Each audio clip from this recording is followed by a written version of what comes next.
নমস্কার, শুভ সন্ধ্যা। নিউজ ভ্যানগার্ডের পর্দায় প্রত্যেককে স্বাগত জানাচ্ছি। এই মুহূর্তে আপনাদের সাথে আমি রয়েছি অঙ্কিতা।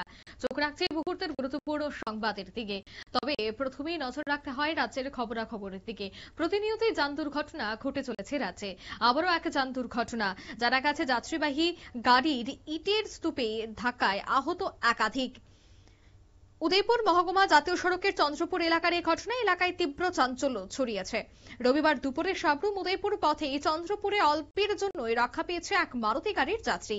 জানা গেছে, সাবরুম থেকে উদয়পুরমুখী গাড়িটি চালকের হঠাৎ চোখে ঘুম চলে আসায় নাকি নিয়ন্ত্রণ হারিয়ে রাস্তার ধারে ইটের স্তূপে ধাক্কা মারে, এমনটাই অভিযোগ। এবং স্থানীয়দের দাবি যে পাশেই রয়েছিল ইটের স্তূপ, আর ইটের স্তূপ না থাকলে গাড়িটি সোজা গিয়ে একটি বাড়ির দেওয়াল আছড়ে পড়তো, ঘটতে পারত বড়সড় দুর্ঘটনা। যাই হোক, তবে অবশেষে ভাগ্যক্রমে বড়সড় দুর্ঘটনার হাত থেকে বাঁচল এই গাড়ি সহ গাড়িতে থাকা যাত্রীগণ। তবে এই বিষয়ে কি বলছেন সংশ্লিষ্টরা শোনাবো। বাইরে দাঁড়ায় রয়েছি, এই জায়গাটার মধ্যে আগুন লইয়া ঘুমাইছে, তারা নিয়েছে গাড়ি কোন দিকে যাইতেছে? গাড়িটা এদিকে থেকে গাড়ি যায়।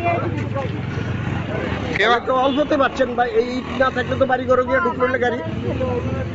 অন ক্ষতি হয়েছে নি আপনি কিছু? আমার ইট নষ্ট হয়েছে। আপনারা শুনলেন তাদের এই বক্তব্য।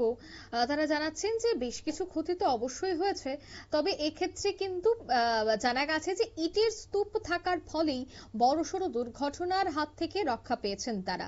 তবে এবার এই পুরো ঘটনায় যেহেতু কোনো ধরনের যাত্রী দুর্ঘটনাগ্রস্ত হয়নি, তাই সেক্ষেত্রে বরাত জোরেই বেঁচে গেলেন বলে তারা জানাচ্ছেন। তবে অবশ্যই এলাকা জুড়ে তীব্র চাঞ্চল্য ছড়িয়ে পড়ে ছুটির দিনেও।